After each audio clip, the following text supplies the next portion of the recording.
Bapak Ibu ingkang dipun rahmati Allah, menjadi catatan kunci pembagian hewan kurban dan bagaimana cara membaginya. Kuncinya ada di sepertiga. Nggih, jenengan catat bahwa semua hewan kurban yang disembelih itu para ulama bersepakat dagingnya atau keseluruhannya.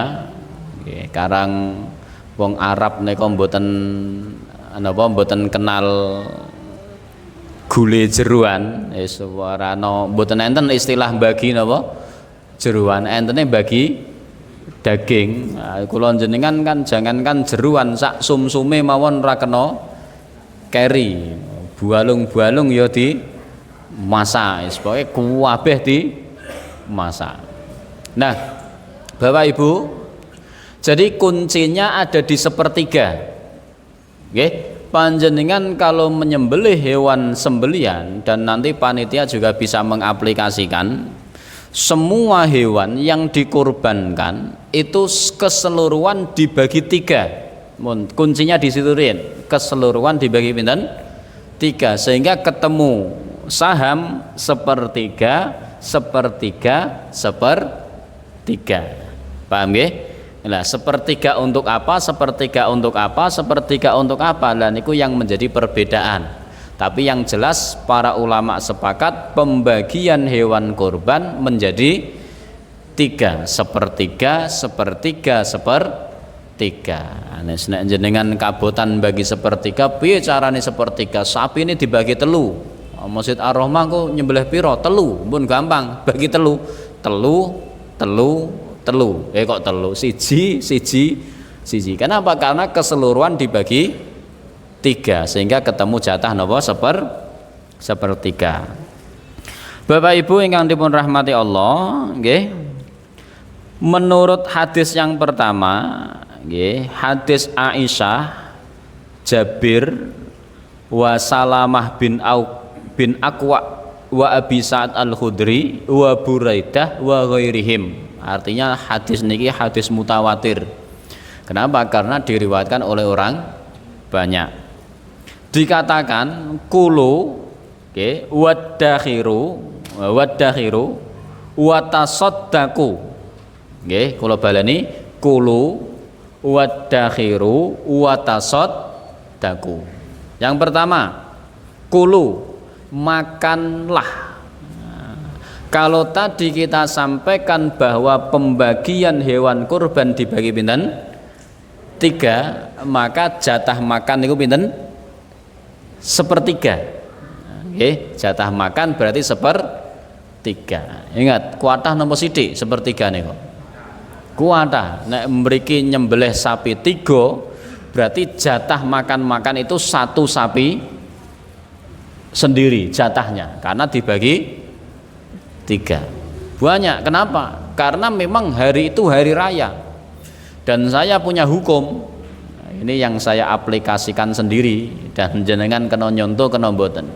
Hukum saya nek lebaran, nek mboten kenal napa pantangan-pantangan. Wis, kula nek lebaran iki ora kenal pantangan-pantangan. Napa wae makan. Nah, karena sampai hari ini saya masih berkeyakinan barang yang halal tidak akan membawa madharat.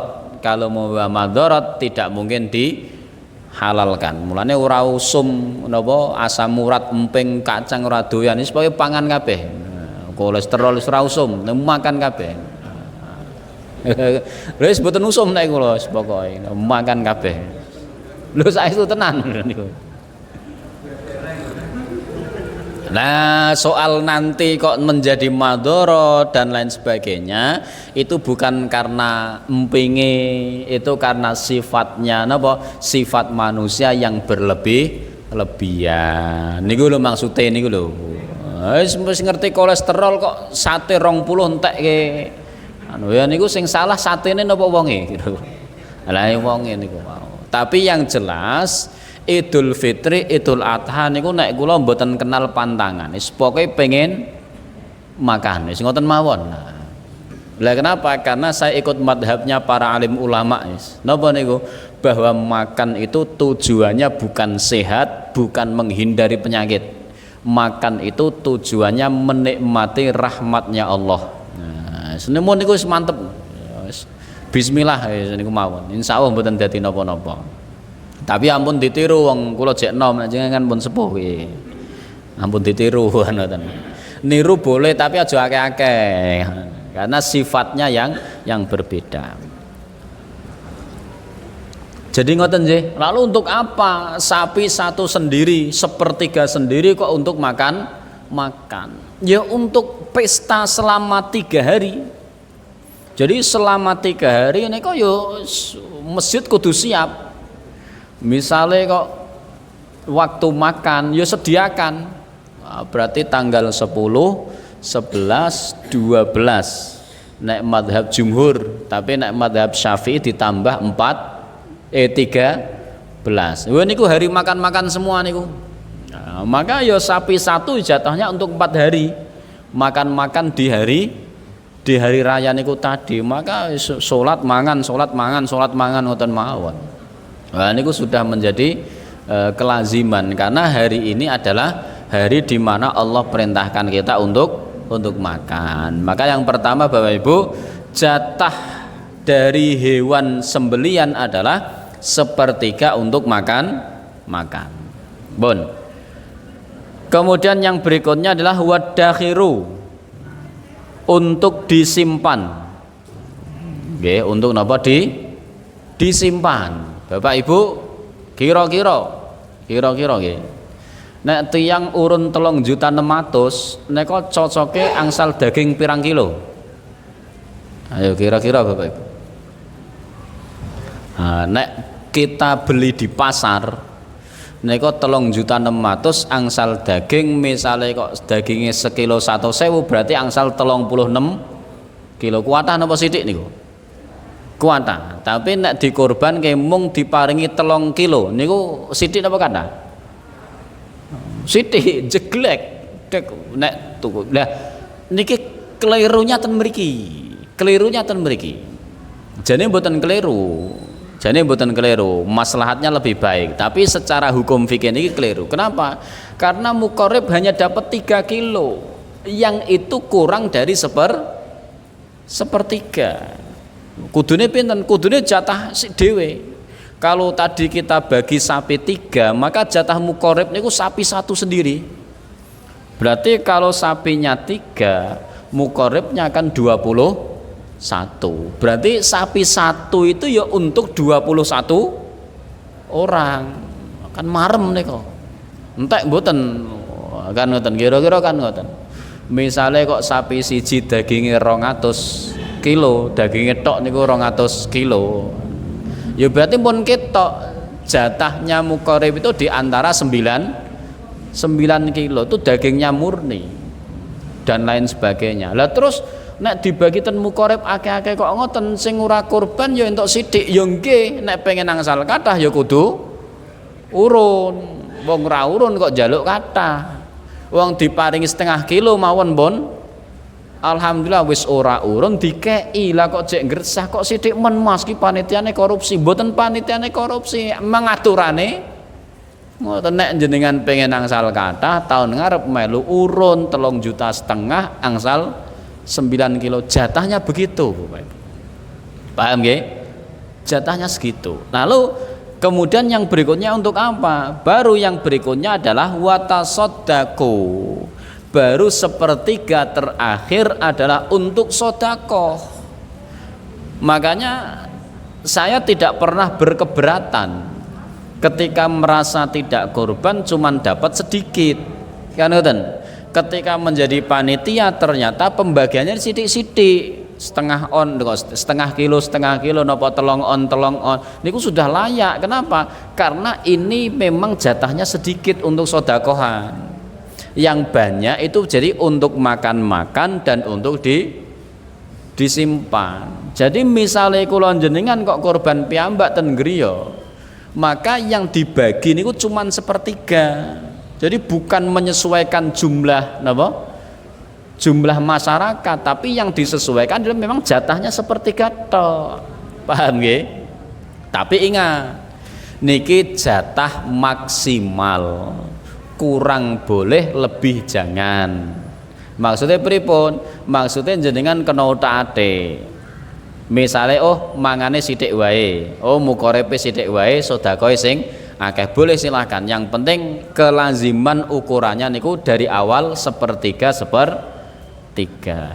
Kalau zaman Nabi tidak jadi masalah. Kenapa? Karena banyak yang kurban, sedikit yang tidak. Sedangkan sekarang pembagian seperti ini jadi masalah. Kenapa? Karena banyak yang tidak kurban, yang kurban cuman sedikit. Lah niku masalah ten mriku. Kenapa? Karena motivasi kurbannya kurang. Paham ya? Motivasi kurban ini apa?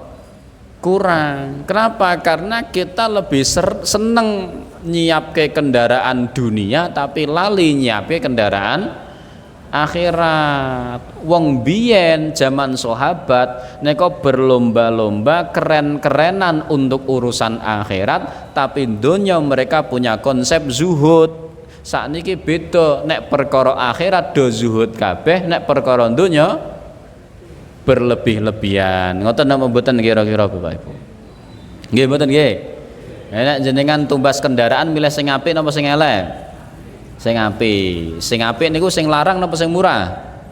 Sing larang. Tapi nek tumbas hewan kurban, sing murah napa sing larang?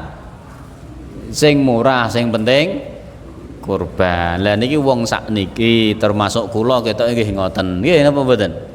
Lah nggih, padahal kan kendaraan sing dinaiki di dunia bakal usang ngerusak, sedangkan hewan yang kita sembelih di akhirat menjadi kendaraan menuju surga. Kan nggih kuwale. Makanya monggo, ayo yang belum pernah kurban sama sekali dibiasakan. Yang sudah kurban setiap tahun alhamdulillah, kalau bisa tingkatannya dinaikkan. Jangan sekedar sing penting wis kurban, mboten. Kurban itu disesuaikan kemampuan, mboten disesuaikan sing penting siji. Mboten nek jenengan kok gajine 20 juta per bulan, ya ampun derek urunan 3,5 juta. Wong gajine 20 kok 3,5 juta. Gajine 20 kudune sapi siji diangkat dhewe. Ngono kan kudune kan ngoten. Paham niki, paham? Ah nggih, lho sakniki gua napa duwite kuwatah kok derek sapi siji urunan 7. Niki isin kali Kanjeng Nabi. Nabi Muhammad niku unta siji diangkat dhewe, kambing 2 disembelih sendiri, sampai kambing 100 diangkat sendiri Nabi. Jadi tidak menyesuaikan per tahun satu, tapi menyesuaikan kemampuan. Ini yang menjadi bahan. Paham nggih? Nah, mulane sing ten mriki enten istimewa niku wis aku tak korban sapi siji. Nah, misalnya kan ngoten, tapi dibagi ten masjid kene tapi kan dibagi 7 masjid. Nah, sebutan masalah, sing penting napa? Kemampuan dan maksimal totalitas di dalam melaksanakan perintah Allah Subhanahu wa taala. Hadirin hadirat Bapak Ibu, nggih.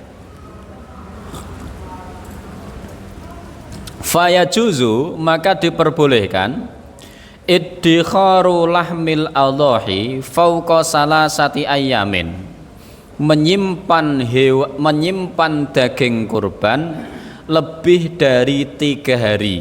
Ya, beberapa kan kemudian mengatakan ojo lebih dari 3 hari. Nek hari tasrike telas kudu dagingnya telas, tapi ten mriki dikatakan boleh menyimpan lebih dari 3 hari, bahkan 3 tahun, bahkan 4 tahun, mboten masalah. Boleh. Misalnya kok jenengan angsal daging hewan ngopo kurban kuwatah, napa jenengan nyembelih dhewe, dipangan dhewe, disimpan dhewe, ternyata di freezernya banyak, boleh disimpan sampai 1 tahun, boleh disimpan sampai 2 tahun, boleh disimpan selamanya, mboten masalah.